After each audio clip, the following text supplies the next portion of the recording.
नमस्कार, आप देख रहे हैं इंडिया टीवी। आपके साथ मैं हूं गौनिका अरोड़ा।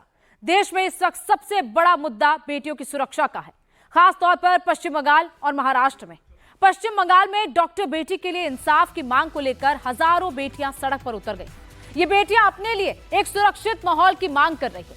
कोलकाता की सड़कों पर इंडियन क्रिकेट टीम के पूर्व कप्तान सौरव गांगुली और उनकी पत्नी डोना गांगुली भी पीड़ित डॉक्टर्स के लिए न्याय की मांग को लेकर उतर रहे हैं। प्रदर्शनकारी डॉक्टर्स के हाथों में तख्तियां हैं कि वी वांट जस्टिस के नारे लग रहे हैं। उनका कहना है कि ये प्रोटेस्ट तब तक जारी रहेगा जब तक बेटी को न्याय नहीं मिल जाएगा और दोषी को सजा नहीं हो जाएगी। उधर बीजेपी ने इस ममता सरकार के खिलाफ बड़ा मुद्दा बना।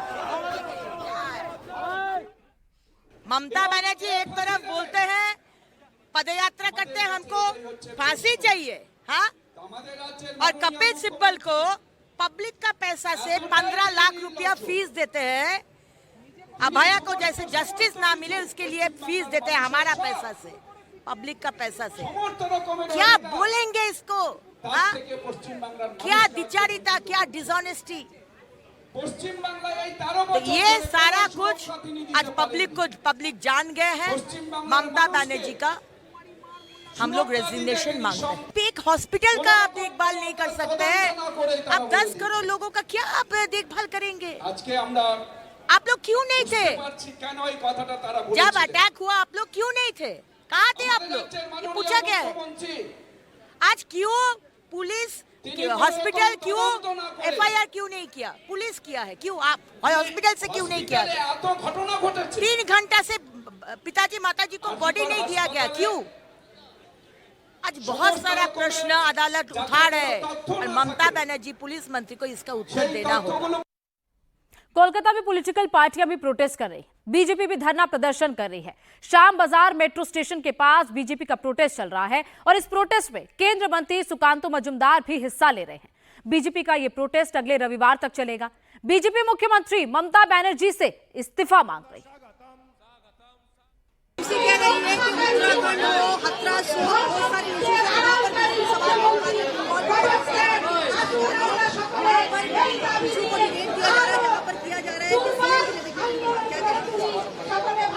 अभी जो देश में चल रहा है उसके ऊपर विचार पाने के लिए पूरा पश्चिम बंगाल, पूरा देश पूरा खड़ा हो गया है।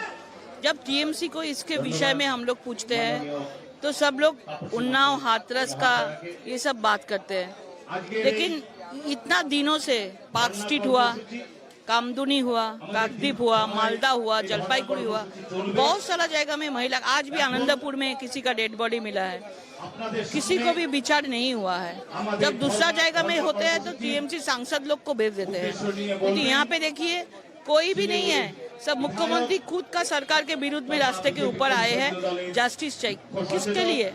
मुख्यमंत्री का तो खुद का राज्य है, जस्टिस तो देने के लिए तो अगर उसको इच्छा था तो वो खुद दे देते, लेकिन ये लोग एक्चुअली ये चाहते नहीं है, क्योंकि इसमें बहुत सारा लोग युक्त है, बहुत सारा प्रभावशाली लोग है। इसको दबाने का, इसको मिटाने के लिए मुख्यमंत्री कोशिश कर रहे हैं। और इसी खबर पर कोलकाता से मेरे सहयोगी ओंकार सरकार मेरे साथ लाइव जुड़ चुके हैं। ओंकार, सबसे पहले तो इस पूरे मामले पर क्या अपडेट है? और लगातार प्रदर्शन पे प्रदर्शन हो रहे हैं, फिर चाहे वो पॉलिटिकल पार्टीज कर रही हो, डॉक्टर्स कर रहे हो या क्रिकेटर्स भी प्रदर्शन करने के लिए ममता सरकार के खिलाफ वहां पर आ गए हैं। क्या पूरा अपडेट इस पूरे मामले को लेकर और अस्पताल पर इस वक्त क्या हाल है? देखिए, एक के बाद एक प्रदर्शन कोलकाता शहर में हो रहा है। जैसे कि कुछ देर पहले देखा गया है, डॉक्टर की तरफ से स्वास्थ्य भवन अभियान किया गया है। आरजीकर मेडिकल कॉलेज सहित कोलकाता में जो 5 मेडिकल कॉलेज है उस कॉलेज के स्टूडेंट लोग वो भी स्वास्थ्य भवन के बाहर प्रदर्शन कर रहे हैं। श्याम बाजार में भी भाजपा का प्रदर्शन चल रही है। उल्टा तरफ लाल बाजार में, यानी कि कोलकाता पुलिस के जो हेडक्वार्टर है वहाँ पर कांग्रेस की प्रदर्शन चल रहा है। और हम लोग इस वक्त जहाँ पर है, यानी कि मैदान इलाका कोलकाता का, यहाँ पर जैसे कि देखा जा रहा है कि जो भी लोग भी अभी तो उनका से कुछ संपर्क नहीं हो पा रहा है। दोबारा संपर्क साधने की कोशिश करेंगे, लेकिन जैसे वो जानकारी दे रहे थे कि हर जगह पर प्रोटेस्ट हो रहा है। कांग्रेस प्रोटेस्ट कर रही है, बीजेपी प्रोटेस्ट कर रही है, डॉक्टर्स प्रदर्शन कर रहे हैं, आम लोग भी वहां पर प्रदर्शन करने के लिए पहुंचे हुए हैं। उनका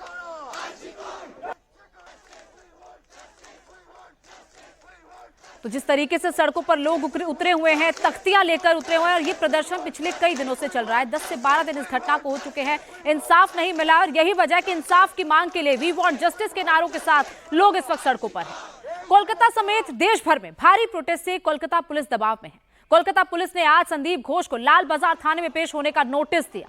इसके साथ ही 14 अगस्त को हुई तोड़फोड़ मामले में भी अब डिपार्टमेंटल एक्शन की तैयारी कर रही है। इधर मंगलवार को सुप्रीम कोर्ट ने कोलकाता कांड पर स्वतः संज्ञान लेते हुए सुनवाई की, जिसमें डॉक्टर्स को सुरक्षा नहीं दिए जाने और एक्शन में देरी को लेकर ममता सरकार से नाराजगी जताई गई। सुप्रीम कोर्ट ने 22 अगस्त तक सीबीआई से जांच की स्टेटस रिपोर्ट भी मांगी।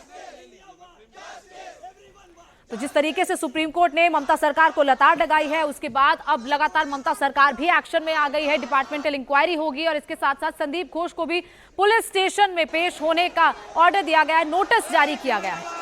कोलकाता रेप मर्डर केस में सीबीआई की जांच कहां तक पहुंची है, कौन कौन सीबीआई के प्राइम सस्पेक्ट है, किस किस से सीबीआई ने पिछले 24 घंटों में पूछताछ की है, आइए वो आपको दिखाते हैं। सीबीआई लगातार इस पूरे मामले पर जांच कर रही है। संदीप घोष से साफ तौर पर सबसे पहले ज्यादा पूछताछ की जा रही है। लगातार 5 से 6 दिन हो गए हैं, जो पूर्व प्रिंसिपल संदीप घोष है उससे लगातार पूछताछ की जा रही है। कई घंटे संदीप घोष से पूछताछ हो रही है। और इसके अलावा जो आरोपी संजय रॉय इस पूरे मामले में, जिस पर रेप और मर्डर का आरोप है, उसका पॉलीग्राफ टेस्ट किया जाएगा। उसका पॉलीग्राफ टेस्ट हुआ है और इसके साथ साथ उससे पूछताछ भी की जा रही है। संजय रॉय के दोस्त सौरभ से पूछताछ की जा रही है। सौरभ जो भागता हुआ दिखाई दिया था सीबीआई दफ्तर पहुंचने के लिए, उसको भी पूछताछ के लिए बुलाया गया है। और इसके साथ साथ कोलकाता पुलिस के एएसआई अरूप दत्त से भी पूछताछ सीबीआई ने की है। वहीं देर रात मेडिकल कॉलेज के स्टाफ से भी सवाल जवाब किया गया है, क्योंकि जब ये पूरा घटनाक्रम हुआ, मेडिकल स्टाफ ने क्या देखा, मेडिकल कॉलेज का स्टाफ वहां पर क्या कर रहा था, उन्होंने क्या देखा, क्योंकि साफ तौर पर सुप्रीम कोर्ट ने यही सवाल उठाया कि अस्पताल ने आखिर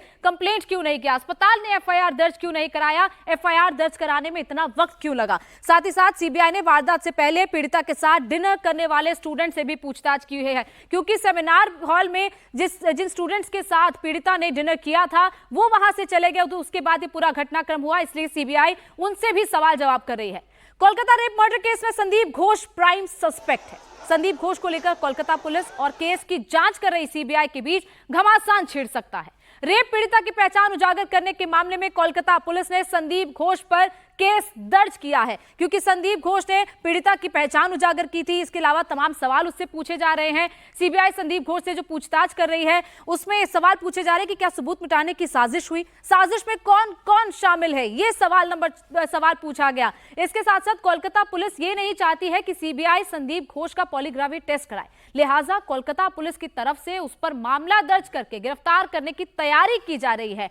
लेकिन सीबीआई जो संदीप घोष से लगातार सवाल पूछ रही है, उसमें यह कहा जा रहा है कि फौरन इस्तीफा देकर कहीं और ज्वाइनिंग कैसे हो गई, खुद के ऊपर आरोप ना लगे, कहीं ऐसी मंशा तो नहीं थी संदीप घोष की, यह सवाल पूछा जा रहा है। और क्यों सीबीआई के रडार पर संदीप घोष है, उसकी भी वजह आपको बताते हैं। पहली वजह यह है कि सबूतों को नष्ट करने का आरोप संदीप घोष पर लग रहा है। दूसरी वजह यह है कि स्टाफ के बयानों में विरोधाभास है, यानी कि जो स्टाफ बयान दे रहा है, जो संदीप घोष से बयान दिया जा रहा है, उनमें विरोधाभास दिख रहा है। और तीसरी वजह यह है कि फोन से कुछ डेटा डिलीट किया है संदीप घोष ने। वो क्या डेटा था, किससे बातचीत हुई थी, किससे मैसेज पे बात हुई थी, किससे कॉल पे बात हुई, तमाम चीजें संदीप घोष से पूछी जा रही हैं। इसके साथ साथ संदीप घोष से यह भी पूछा जा रहा है कि मौत को आत्महत्या बताने की जल्दबाजी क्यों की गई, जबकि पीड़िता का रेप हुआ था, मर्डर हुआ था, परिवार को यह क्यों बताया गया कि आत्महत्या हुई। दूसरी वजह यह है कि क्राइम सीन का रेनोवेशन क्यों और किसके कहने पर किया गया, जिस क्राइम सीन को सील किया जा रहा था, प्रोटेक्ट करके रखा जाना था, उस वहां पर रेनोवेशन क्यों कराया गया।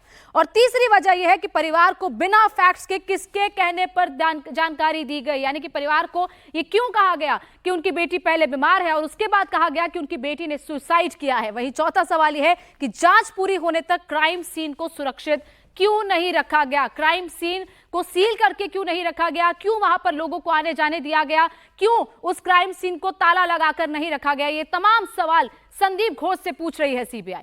सीबीआई की टीम आरोपी संजय रॉय से 8 से 9 अगस्त के सीक्वेंस के बारे में भी लगातार पूछ रही है। अभी तक संजय रॉय ने जितने जवाब दिए हैं उनको वेरीफाई किया जा रहा है। सीबीआई को संजय रॉय के बयान बनावटी और पहले से तैयार किए हुए लग रहे हैं। सीबीआई ने अस्पताल के एक और कर्मचारी को पूछताछ के लिए समन किया है। सूत्रों के मुताबिक इस मामले में गिरफ्तार संजय रॉय ने वारदात वाली रात अरूप दत्त को कई बार कॉल किया था। अरूप दत्त पुलिस वेलफेयर कमेटी के सदस्य हैं और संजय रॉय उन्हीं की बैरक में रहता था। उस रात घटना को अंजाम देने के बाद संजय रॉय अरूप दत्त की बैरक में ही पहुंचा था और यही वजह है कि अरूप दत्त को भी सीबीआई ने पूछताछ के लिए बुलाया। तस्वीर भी आप देख रहे हैं, जब वो सीबीआई दफ्तर पहुंचा तो वो भागता हुआ किस तरीके से मीडिया के सवालों से भाग रहा था, वो तस्वीर भी कल सामने आई थी। वहीं इसके अलावा अरूप दत्त इस पूरे मामले में उसका क्या रोल है, इसकी वेरिफिकेशन भी सीबीआई कर रही है। तो अरूप दत्त है कौन, सीबीआई ने क्यों इससे पूछताछ की है, आइए आपको वो बताते हैं। दरअसल कोलकाता पुलिस के एएसआई अरूप दत्त हैं, जो कि संजय रॉय के करीबी हैं और इसके साथ साथ अरूप दत्त की बैरक में ही संजय रॉय रहता था और जिस रात वो गिरफ्तार हुआ था वो अरूप दत्त की बैरक में ही था। साथ ही वारदात वाली रात संजय रॉय ने अरूप दत्त को ही कॉल की थी, यानी कि 8 और 9 अगस्त की दरमियानी रात को, वारदात वाली रात को संजय रॉय ने अरूप दत्त से बात की थी। कई बार कॉल किया गया था और वारदात के बाद अरूप दत्त की बैरक में ही संजय रॉय जो आरोपी है वो पहुंचा था और वहीं से उसे गिरफ्तार किया गया था। शराब की हालत में वो था। ऐसे में अरूप दत्त का इस पूरे घटनाक्रम में क्या रोल है, क्या उसे इस पूरे मामले के बारे में कोई जानकारी है, संजय रॉय के बारे में, संदीप घोष के बारे में कोई जानकारी है और उसका क्या रोल है, इन तमाम सवालों के जवाब संजय रॉय के इस दोस्त, इस करीबी अरूप दत्त से सीबीआई ले रही है। आरजी कर के पूर्व प्रिंसिपल संदीप घोष की कार को सीबीआई ऑफिस लाया गया है। प्रिंसिपल रहते इसी कार में घूमते थे संदीप घोष और सीबीआई इस कार की जांच भी करना चाहती है, यानी कि आरजी कर के प्रिंसिपल संदीप को, पूर्व प्रिंसिपल संदीप घोष जिस कार को चलाते थे उस कार को सीबीआई दफ्तर लाया गया है। सीबीआई दफ्तर में उस कार की जांच होगी, क्या उस कार से मिलेगा, सीबीआई उस पूरी कार की जांच करना चाहती थी और यही वजह है कि आरजी कर अस्पताल में अब सीबीआई दफ्तर में आरजी कर अस्पताल के पूर्व प्रिंसिपल संदीप घोष की गाड़ी को भी सीबीआई दफ्तर लाया गया है और आरजी कर के प्रिंसिपल रहते हुए वो इसी कार में घूमते थे, जिस कार का इस्तेमाल वो हर रोज करते थे, उसी कार को अब सीबीआई दफ्तर में लाया गया है। सीबीआई इस कार की भी जांच करना चाहती है। बेटियों की सुरक्षा पर महाराष्ट्र भी सुलग रहा है। हजारों लोग सड़कों पर हैं। हर माँ बाप को अपनी बेटी की चिंता सता रही है। अस्पताल से लेकर स्कूल तक बेटियां सेफ हैं या नहीं। महाराष्ट्र में पहले बदलापुर और अब अकोला, बच्चियों के खिलाफ अपराध की घटनाओं ने देश को हिलाकर रख दिया। इसी साल महाराष्ट्र में चुनाव है और इसीलिए इस पूरे मामले पर राजनीति भी हो रही है। कल महाराष्ट्र के बदलापुर में 2 बच्चियों के यौन शोषण पर लोगों का गुस्सा फूट पड़ा था। लोगों ने स्कूल से लेकर रेलवे स्टेशन पर प्रोटेस्ट किया था। अभी इस घटना को 24 घंटे भी नहीं हुए हैं कि महाराष्ट्र के अकोला के सरकारी स्कूल में एक घिनौनी वारदात की खबर आई। अकोला में एक सरकारी स्कूल के टीचर पर 6 बच्चियों के साथ छेड़छाड़ का आरोप लगा है। बच्चियों का कहना है कि 47 साल का ये टीचर पिछले 4 महीने से उन्हें अश्लील फिल्म दिखाकर परेशान कर रहा है। उसकी हरकतों से तंग आकर चाइल्ड वेलफेयर कमेटी के टोल फ्री नंबर पर फोन किया। इसके बाद पुलिस ने आरोपी टीचर के खिलाफ एफआईआर दर्ज की और उसे गिरफ्तार कर लिया गया। फिलहाल मामला काजीखेड़ इलाके के जिला परिषद स्कूल का है, जिस पूरे मामले पर लगातार कार्रवाई की जा रही है। तो बदलापुर के बाद अब ये अकोला, दरअसल काजीखेड़ के जिला परिषद स्कूल में हैवानियत का ये पूरा मामला सामने आया, जहां पर 6 बच्चियों को जबरन अश्लील फिल्म एक 47 साल का स्कूल टीचर दिखाता था और छात्राओं ने चाइल्ड वेलफेयर कमेटी से ये शिकायत की, टोल फ्री नंबर पर कॉल किया, जिसके बाद ये पूरा मामला सामने आया। वहीं 6 छात्राओं से छेड़छाड़ का आरोप है और छात्राओं को ये टीचर 4 महीने से परेशान कर रहा था। 4 महीने से वो बच्चियां लगातार शिकार हो रही थी उस टीचर का। वो टीचर जिस तरीके से उन बच्चियों के साथ शोषण करता था, उसके बाद ये पूरा मामला सामने आया। आरोपी टीचर को गिरफ्तार कर लिया गया है। पुलिस ने इस पूरे मामले में एफआईआर भी दर्ज कर ली है। दरअसल अकोला में शिक्षक ही शैतान निकला है। देखिए किस तरीके की वारदातें सामने आ रही हैं। स्कूल में एक कर्मचारी पहले बच्चियों के साथ यौन शोषण करता है और उसके बाद टीचर की ये वारदात सामने आती है, जिसमें पीड़ित छात्राएं क्लास 8 में पढ़ती है, यानी कि 8वीं कक्षा की वो छात्राएं हैं और जो आरोपी टीचर है उसका नाम प्रमोद मनोहर सरदार है। वहीं इस पूरे मामले में जो केस दर्ज किया गया है वो बीएनएस की धारा 74, 75 और पॉक्सो एक्ट के तहत ये मामला दर्ज किया गया, क्योंकि बच्चियां माइनर हैं और इसीलिए पॉक्सो एक्ट के तहत ये मामला दर्ज किया गया। वही ये पूरा मामला, जो बयान दर्ज हुए हैं इस पूरे मामले में, वो 20 अगस्त यानी कि कल हुए हैं। कल जब बदलापुर वाले मामले की घटना सामने आई थी, वहीं इस पूरे मामले में जिस तरीके की जानकारियां सामने आ रही हैं, बदलापुर और अकोला, ये दोनों मामलों को अगर आप देखें, दोनों मामले महाराष्ट्र के हैं। दोनों मामलों में माइनर बच्चियों से छेड़छाड़ का आरोप है। बदलापुर में 3 और 4 साल की 2 बच्चियों का यौन शोषण हुआ है। आरोपी अक्षय सिंधे, वो स्कूल में एक स्वीपर है, उसे कुछ ही दिन पहले रखा गया था, अपॉइंट किया गया था। स्कूल ने इस पूरे मामले में चुप्पी साध रखी थी। स्कूल के बाथरूम में मासूम बच्चियों के साथ उसने दरिंदगी की और वारदात की कई दिन बाद उसकी गिरफ्तारी हुई है। कंप्लेंट किया गया था, लेकिन स्कूल भी उस पूरे मामले पर चुप्पी साध रखा था और उसके बाद कई दिन के बाद आरोपी की गिरफ्तारी हुई। वहीं अकोला की बात करें, महाराष्ट्र के अकोला में क्लास 8वीं की छात्राओं के साथ छेड़खानी का मामला है। जिला परिषद का ये स्कूल टीचर है, 4 महीने से बच्चियों को लगातार अश्लील फिल्में दिखा रहा था, बच्चियों को परेशान किया जा रहा था और जब ये मामला सामने आया तो पुलिस ने तुरंत एक्शन लिया। वहीं बदलापुर के मामले में भी कल जिस तरीके से महाराष्ट्र सरकार भी एक्टिव हुई, महाराष्ट्र के डिप्टी सीएम, महाराष्ट्र के सीएम लगातार इस पूरे मामले पर अपडेट्स ले रहे थे और जो आदेश दिए गए थे वो 3 पुलिसकर्मियों के सस्पेंशन के भी थे। ऐसे में लगातार जिस तरीके से मामले सामने आ रहे हैं, ये जाहिर तौर पर एक समाज के तौर पर हमारा सर भी नीचा करते हैं कि बच्चियों के साथ इस तरीके की वारदात को कैसे अंजाम दिया जा सकता है। ठाणे के बदलापुर में बच्चियों के यौन शोषण पर सियासत भी शुरू हो गई। आज मुंबई के परेल इलाके में उद्धव गुट के कार्यकर्ताओं ने प्रदर्शन किया। महिलाओं ने हाथों में चूड़ियां और आंखों में पट्टी बांधकर शिंदे सरकार के खिलाफ नारेबाजी की। तो वहीं महाविकास अघाड़ी ने बदलापुर कांड के विरोध में 24 अगस्त को महाराष्ट्र बंद बुलाया है। आज सुप्रिया सुले ने पुणे में जोरदार प्रदर्शन किया। प्रदर्शन के दौरान उनके समर्थकों के हाथों में अजीत पवार की तस्वीर भी थी। वहीं महाराष्ट्र विधानसभा में विपक्ष के नेता विजय नामदेव राव वडेट्टीवार ने भी सरकार पर मामले को दबाने का आरोप लगाया। तो मुख्यमंत्री और उप मुख्यमंत्री का इस्तीफा भी लगातार मांगा जा रहा है। तो इस पूरे मामले पर सियासत हो रही है, प्रदर्शन भी लगातार हो रहा है।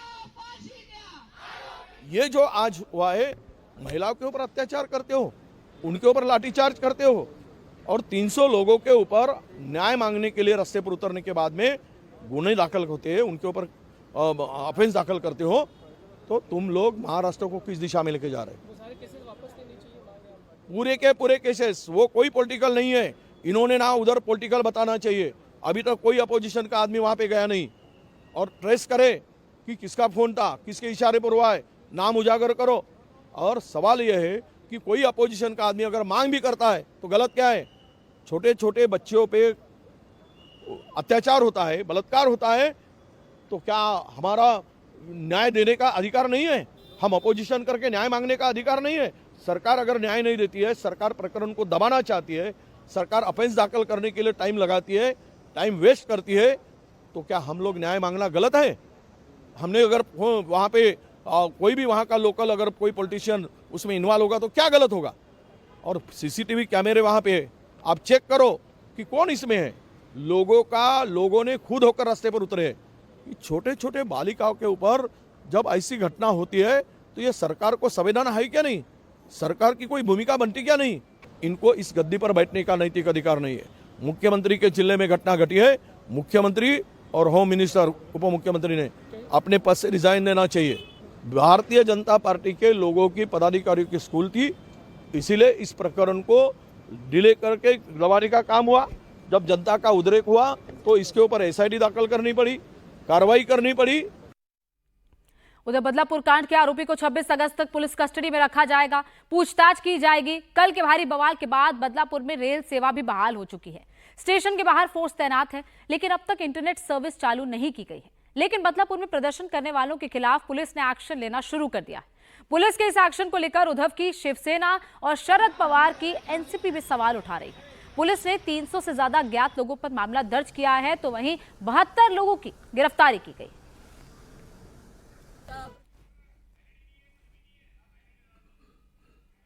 तो लगातार बदलापुर में जिस तरीके घटना हुई उसके बाद प्रदर्शन हुआ। प्रदर्शन बकायदा रेलवे स्टेशन पर हुआ। रेलवे स्टेशन पर प्रदर्शन होने के चलते कई गाड़ियां कल रद्द की गई थी, हालांकि आज वहां पर ट्रेन सेवा चालू कर दी गई है। वहीं इस पूरे मामले पर आपको अपडेट दे दे, दरअसल ये केस जो दर्ज किया गया है वो 300 लोगों के खिलाफ किया गया है, क्योंकि कल जिस तरीके से प्रदर्शन हुआ, पुलिस ने लोगों को वहां से जाने के लिए कहा, लोग नहीं माने, पुलिस ने लाठीचार्ज किया। उन लोगों ने पुलिस पर पत्थरबाजी की, जिसके बाद गिरफ्तारी 72 लोगों की हुई है। और इस पूरे लाठीचार्ज और इसके साथ साथ जो पुलिस पर पत्थरबाजी हुई, पुलिस के 8 कर्मी घायल हुए हैं। वहीं ताजा हालात फिलहाल ये है कि वहां पर इंटरनेट सेवा बहाल नहीं की गई है, ताकि किसी भी तरीके की कोई अफवाह वहां पर ना फैले। पुलिस स्थिति को संभाल रही है, लगातार वहां पर सिचुएशन को कंट्रोल करने की कोशिश की जा रही है। वहीं इसके अलावा जो कार्रवाई हुई है, स्कूल पर कार्रवाई क्या हुई है वो आपको बताते हैं। सबसे पहले 3 लोगों को सस्पेंड किया गया है। बाकायदा कल एकनाथ शिंदे ने इंडिया टीवी से बातचीत करते हुए बताया था कि सीनियर इंस्पेक्टर को सस्पेंड किया गया इस मामले में। वहीं असिस्टेंट सब इंस्पेक्टर भी इस घटनाक्रम के कारण सस्पेंड हुए हैं। हेड कांस्टेबल का भी सस्पेंशन हुआ है। लापरवाही का आरोप लगा है कि सही तरीके से सही वक्त पर एक्शन नहीं लिया गया। वहीं इस पूरे मामले में पुलिस जो लगातार लोगों का गुस्सा है उसके साथ साथ महाराष्ट्र सरकार ने क्या एक्शन लिया है लोगों के गुस्से के चलते, सबसे पहला फैसला यह किया गया है कि एसआईटी का गठन किया गया है और आईजी रैंक के अफसर आरती सिंह इस पूरे एसआईटी की चीफ हैं, उनको यह मामला सौंपा गया है। दूसरा फैसला यह लिया गया कि फास्ट ट्रैक कोर्ट में हैवानियत की जांच की जाने की, यानी कि पूरा मामला फास्ट ट्रैक कोर्ट में चलेगा ताकि जल्द से जल्द उन दोनों बच्चियों को न्याय मिल सके। और तीसरा फैसला यह है कि स्कूलों में विशाखा कमेटी बनेगी, यानी कि स्कूल में अगर बच्चियों के साथ ऐसा कुछ भी होता है, कोई परेशानी होती है तो विशाखा कमेटी बनेगी, जो विशाखा कमेटी में ये तमाम शिकायतें बच्चियों की ली जा सकेंगी। शिवसेना उद्धव गुट के नेता संजय राउत ने भी पुलिस एक्शन पर सवाल उठाया। संजय राउत ने पूछा कि पुलिस के ऊपर किसका दबाव है, महाराष्ट्र सरकार का बुलडोजर क्यों नहीं गया, जिस संस्थान में वारदात हुई वो किसकी है। एक पब्लिक क्राई हुआ है बलात्कार के खिलाफ।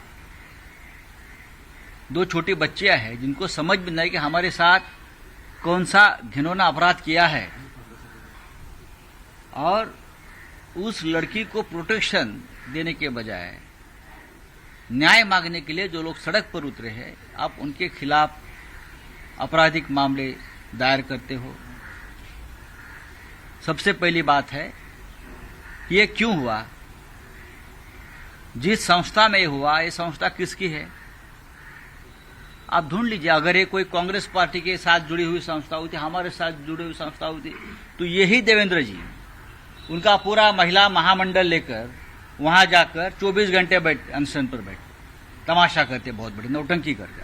अभी कहाँ है सब लोग इसलिए सड़क पर उतरे हैं क्योंकि पुलिस स्टेशन पर उनका अपराध दाखिल नहीं कर रहे थे लोग।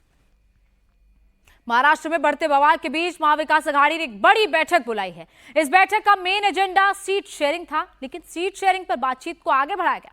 चर्चा इस बात पर हुई कि कैसे शिंदे सरकार को घेरना चाहिए। बदलापुर और अकोला कांड के बाद आघाड़ी फ्रंट फुट पर खेलना चाहती है। लॉ एंड ऑर्डर को लेकर सरकार के खिलाफ पूरे राज्य में चुनाव से पहले माहौल तैयार करना चाहती है।